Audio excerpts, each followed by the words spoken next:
Japan के mount यूडोनो में दाइनिचिबो मंदिर में इनकी पूजा की जाती है, लेकिन ये कोई मूर्ति नहीं है, ये ममीज है। और जिन ममीज के बारे में हम वाकिफ है ये उनसे बेहद अलग है, क्योंकि इनकी बॉडीज को किसी और ने ममीज में तब्दील नहीं किया, बल्कि ये मंक्स खुद से बिना किसी का सहारा लिए ममीफाई हुए। आज के इस वीडियो में जानेंगे कि ये कौन है, क्यों और कैसे ये सब सेल्फ ममीफाई हुए, और इस पूरी प्रैक्टिस के बारे में। Well, hello ladies and gentleman, welcome back to smoking cool. इससे पहले मैं वीडियो स्टार्ट करूं, I would like to thank you for watching the video. और अगर आप साइकोलॉजी, फिलॉसफी और स्टोरीज में इंटरेस्टेड है, then do subscribe to the channel. We have so much more coming ahead.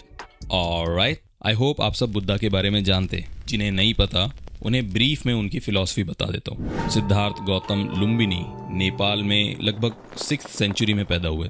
Cut to the adulthood, उन्हें पता चला कि life is a cycle and it is all about suffering, लेकिन इससे बाहर निकला जा सकता है, और जिसका रास्ता है निर्वाण या एनलाइटनमेंट प्राप्त करके। लेकिन निर्वाण अटेन कैसे किया जाए ये किसी को नहीं पता। बुद्धिस्ट मॉन्क कहते हैं कि निर्वाण प्राप्त करने के लिए कोई एक रास्ता नहीं है और इसके कोई डेफिनेशन नहीं है, ये सिर्फ एक्सपीरियंस किया जा सकता है। तो सभी ने अपने रीजनिंग और लॉजिक से निर्वाण अटेन करने की अपनी डेफिनेशन बना ली। लेकिन दूसरे रिलीजन की तरह बुद्धिज्म के भी डिफरेंट ब्रांचेस, डिफरेंट स्कूल्स है, और इनमें से नॉर्दर्न जापान के शिंगोन बुद्धिज्म के ग्योनिन सेक्ट में 11th से 19th सेंचुरी के बीच सैकड़ों बुद्धिस्ट मंक्स ने एक रिचुअल फॉलो की जिसे कहा जाता है Shugendo, and the practice was sokushinbutsu, Buddha while in his body. जैसा मैंने बताया कि इस रिचुअल को सैकड़ों मंक्स ने ट्राई किया है, लेकिन सिर्फ 24 ही थे जिन्होंने इसे पूरा किया, और बाकी इस प्रोसेस में खत्म हो गए। ये पूरा प्रोसेस एक स्लो डेथ है जो वो सालों तक खुद पर अप्लाई करते।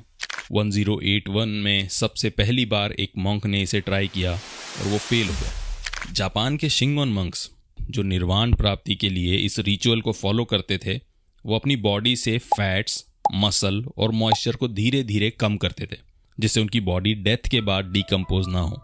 लेकिन इस सेल्फ ममीफिकेशन के बारे में मैं और डिटेल में बताऊं उससे पहले मम्मीज के बारे में थोड़ा सा रिवाइज कर लेते हैं। हमारी जनरल नॉलेज इजिप्शियन मम्मीज तक सीमित है। अगर इससे ज़्यादा जानते हो तो congratulations, you are smarter than most of us. Typically mummies 2 category में डिवाइडेड है। एक एंथ्रोपोजेनिक, मतलब ह्यूमंस द्वारा बनाई गई, और सेकेंड स्पॉन्टेनियस, जो अनइंटेंशनली क्रिएटेड है due to natural conditions like extreme dry heat, cold, acidic और anaerobic condition. So the stage 1 is in 1000 दिनों में वो एक बेयर मिनिमम डाइट लेते थे जिसे मोकुजीकी कहा जाता है, यानी ट्री ईटिंग, लिटरली, जैसे घास की जड़, pine barks, nuts, seeds. Stage 1 already एक लंबा समय है जिसमें कई मंक्स स्टारवेशन से अपनी जान गंवा देते थे या फिर अगले फेज के लिए पूरी तरह से रेडी नहीं हो पाते थे, क्योंकि अगली स्टेज इससे और भी ज़्यादा कठिन है, जिसके लिए कई बार उन्हें इस पूरी प्रोसेस को रीस्टार्ट करना पड़ता था। जिन 24 मंक ने इसे सक्सेसफुली कंप्लीट किया, मोस्टली उन सभी ने स्टेज 1 को कई बार रीस्टार्ट किया था। नाउ स्टेज 2 है नियोजो। इट्स लाइक इस स्टेज में मंक्स को ट्रांस लाइक स्टेट में एंटर करना होता है, जैसे शरीर और आत्मा से परे। और ये कितना कठिन है वो आप इस चीज़ से इमेजिन कर सकते हो कि लगभग 100 दिनों तक इन्हें भूखा रहना है, सिर्फ नमक का पानी और उरुशी के पत्ते की चाय पीनी है। ये पत्ते हाईली टॉक्सिक होते हैं, इससे गले में इचिंग होती है, डायरिया और वॉमिटिंग भी होती है। इसी के साथ डेथ के बाद बॉडी के डिकम्पोजिशन के लिए जो कीड़े, बैक्टीरिया रिस्पॉन्सिबल होते हैं, उन इंसेक्ट से भी बचाती है। मोस्टली इस स्टेज में ज़्यादातर मंक्स सर्वाइव नहीं कर पाते थे। जो लोग शुरू के 2 स्टेज पार कर लेते थे उनके लिए एक रेक्टेंगुलर बॉक्स डिज़ाइन किया जाता था जिसमें वो लोटस पोजीशन में बैठते थे। अब उस बॉक्स को जमीन से 10 फुट नीचे गाड़ दिया जाता और एक बैम्बू के होल से ऑक्सीजन प्रोवाइड की जाती थी। साथ ही मंक को एक घंटी दी जाती थी जिसे उन्हें हर दिन बजाना होता था, जिससे पता चलेगा कि वो जिंदा है। जब घंटी नहीं सुनाई देती थी तो उस चेम्बर को पूरी तरह कवर कर दिया जाता था, और अगेन 1000 दिनों के बाद उसे खोल के देखते थे कि बॉडी डिकम्पोज हुई या नहीं।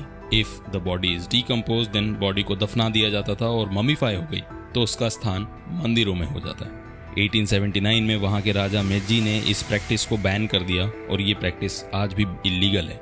आखिरी बार 1903 में बुक्काई नाम के मंक ने सोकिशिन बुत्सु ट्राई किया और उस वक्त अपनी जान गंवा दी। इस तरह की प्रैक्टिस ना सिर्फ बुद्धिज्म में है बल्कि हिंदुइज्म, जैनिज्म में भी है।